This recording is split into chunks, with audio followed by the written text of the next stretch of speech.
Hey, I'm Justin with AmericanMuscle.com, and I'm going to be checking out Flowmaster's Force II Series Axle-Back exhaust for the 2011 and newer V6 Mustang. The Force II utilizes Flowmaster's classic 40 series muffler to give you a tone that's more aggressive than stock without being overly obnoxious. The end result is a great tone that gives you that classic Flowmaster pop and gurgle when coming down off the revs without any excess interior drone. Flowmaster opts to go with their 16-gauge aluminized steel with most of their kits, including their Force II, which is great for resisting corrosion. Now, the entire kit's finished off with these dual 4-inch polished tips, which are also removable, so you can take them off and polish them up if you get them a little dirty.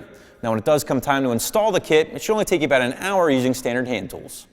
Now let's hear how Flowmaster's Force II sounds compared to your factory exhaust.